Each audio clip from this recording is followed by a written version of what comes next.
For nearly a decade, the most wanted man in the world seemed to have vanished without a trace. He had orchestrated one of the deadliest attacks in modern history, and then disappeared into the shadows. Intelligence agencies searched across continents, monitored countless leads, and deployed some of the most advanced surveillance systems ever created. Yet despite all of this, there was nothing. No confirmed location, no communication, no clear path forward. It was as if he had simply ceased to exist. The turning point came on September 11, 2001, a date that would reshape global politics, security, and warfare forever. Coordinated attacks struck the United States, targeting symbols of economic and military power. In a matter of hours, thousands of lives were lost, and the world watched in shock as the scale of the tragedy unfolded. The impact was immediate and profound. Governments tightened security, alliances were tested, and a new kind of war began, one not confined to borders or traditional battlefields. At the center of it all was Osama bin Laden, the founder and leader of Al-Qaeda. To many, he was no longer just an individual, he had become a symbol of global instability. The United States quickly identified him as the primary architect behind the attacks and launched an aggressive campaign to capture or eliminate him. This mission would become one of the most complex and prolonged manhunts in history. In the weeks following the attacks, the U.S. initiated military operations in Afghanistan, where bin Laden and his network were believed to be based. The early strategy was direct and forceful: dismantle al-Qaeda infrastructure and capture its leadership. Special forces, intelligence units, and allied forces moved into the region, targeting training camps and strongholds. For a brief moment, it seemed as though success was within reach. One of the most critical opportunities came in the mountainous region of Tora Bora. Intelligence suggested that bin Laden was hiding there, surrounded by loyal fighters and protected by the harsh terrain. U.S. and allied forces launched an operation to capture him, but the environment proved to be a major challenge. The mountains provided natural cover, and the reliance on local militias instead of a full ground assault created gaps in the operation. In the end, bin Laden managed to escape. That moment would become one of the most debated turning points in the entire hunt. Had he been captured there, history might have unfolded very differently. Instead, his escape marked the beginning of a long and frustrating pursuit. After Tora Bora, the trail went cold. Years passed with no confirmed sightings. No reliable intelligence. No intercepted communications. Unlike other high-profile targets, bin Laden avoided modern technology completely. He did not use phones, the internet, or any electronic communication that could be tracked. He relied on trusted couriers and face-to-face communication, making it nearly impossible to locate him through conventional surveillance methods. This created a unique challenge for intelligence agencies, particularly the Central Intelligence Agency. Traditional tools were no longer effective. Satellites, signal interception, and digital tracking, all the advantages of modern intelligence, were useless against someone who refused to exist in the digital world. As the years went on, frustration grew. Resources were poured into the search, yet results remained minimal. Public confidence began to waver. Some questioned whether bin Laden was even alive. Others believed he had successfully escaped into a region beyond reach, protected by geography, politics, or both. But behind the scenes, the strategy was evolving. Instead of searching directly for bin Laden, analysts began focusing on his network. If the man himself could not be found, perhaps the people closest to him could lead the way. This marked a shift from a broad, aggressive hunt to a more patient, intelligence-driven approach. The idea was simple but powerful: no one operates in complete isolation. Even the most careful individual must rely on others. Messengers, protectors, trusted allies. Somewhere within that network lay a weakness. And if that weakness could be identified and followed, it might finally lead to the target. It was no longer about chasing a ghost across mountains and borders. It was about waiting, watching, and finding the one thread that could unravel everything. For years the search had led nowhere. Every lead eventually collapsed, every theory faded into uncertainty. But intelligence work is often a game of patience, and sometimes the smallest detail can change everything. The breakthrough did not come from advanced surveillance technology or satellite imagery. It came from a name, an alias whispered through fragments of interrogations and scattered intelligence reports. A courier. Someone deeply trusted within the inner circle. Someone who operated quietly, carefully, and with purpose. Unlike others in the network, this individual avoided attention at all costs. He did not use phones. He did not leave digital footprints. His movements were deliberate, calculated, and rare. But that, in itself, made him valuable. Because if he was this careful, it meant he was protecting something, or someone, important. Intelligence agencies, including the Central Intelligence Agency, began to focus heavily on identifying and tracking this courier. It wasn't easy. There were no direct records, no clear identity, and no predictable pattern. It took years of analysis, cross-referencing, and human intelligence to piece together even the smallest clues. Slowly, a picture began to form. The courier was eventually identified and tracked within Pakistan.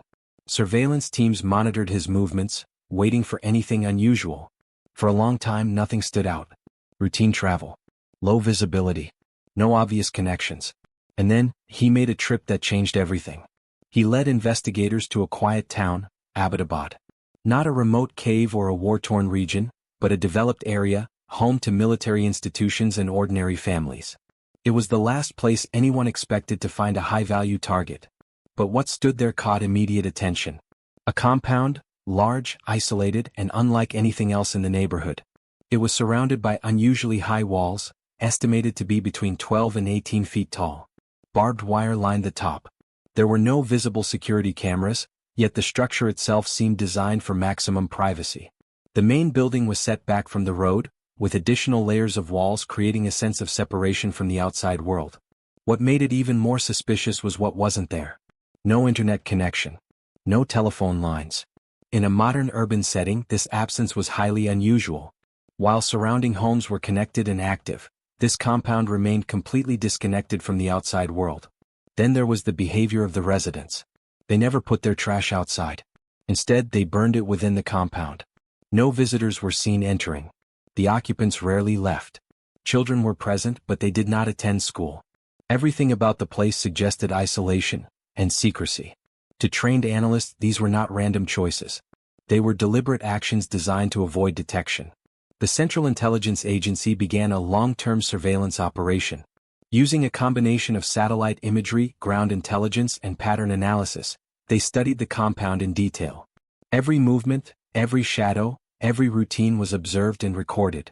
But there was still one major problem. No one had seen Osama bin Laden. There were no photos, no clear visual confirmation, nothing that could definitively prove he was inside. For all the suspicion, it remained just that, a theory. Then analysts noticed something unusual. A figure inside the compound. A tall man. He never left the property. He would occasionally walk in the courtyard, away from the view of surrounding buildings. Always alone. Always careful. They began calling him the Pacer. He had no digital identity, no known connection to the outside world, and no visible face in any official record. But his behavior suggested importance. Protection. Significance. Could this be the man they had been searching for? Even with this observation, certainty remained out of reach. Intelligence is rarely perfect, and acting on incomplete information carries enormous risk. A mistake could lead to international consequences, loss of credibility, or worse. Still, the pattern was difficult to ignore. A high-security compound. A trusted courier visiting regularly. An unknown figure hidden from the outside world. Individually, these details meant little. But together, they formed a possibility too significant to dismiss. After nearly a decade of searching, they finally had something real. Not proof, but a lead strong enough to change everything. The question now was no longer where to look. It was whether to act, without knowing for certain. The discovery of the compound raised a possibility that intelligence agencies had been chasing for nearly a decade. But possibility was not certainty. There were no photographs, no intercepted communications, no direct confirmation that the target was inside. What existed was a pattern, strong, compelling, but incomplete. Inside Washington, the pressure mounted. Senior officials, intelligence analysts, and military leaders gathered to evaluate the situation. The stakes were enormous. If the assessment was wrong, the consequences could be severe. An international incident, damaged credibility, and the loss of a rare opportunity. If it was right, it could mark one of the most significant moments in modern counterterrorism. Multiple options were considered. One approach was a precision airstrike. It would eliminate the compound quickly, reducing risk to personnel. But it came with a major drawback. There would be no physical confirmation, no intelligence recovery, and no certainty that the mission had succeeded. Another option involved drone strikes. Similar advantages, similar limitations. Speed and safety, but no clarity. The final option was the most dangerous. A covert ground raid. It would involve inserting a small team of elite operators directly into the compound, securing the area, identifying the target and extracting safely, all within minutes.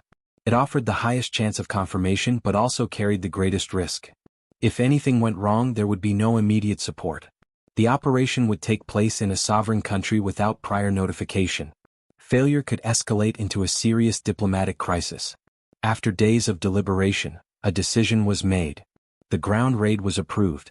Preparation began immediately.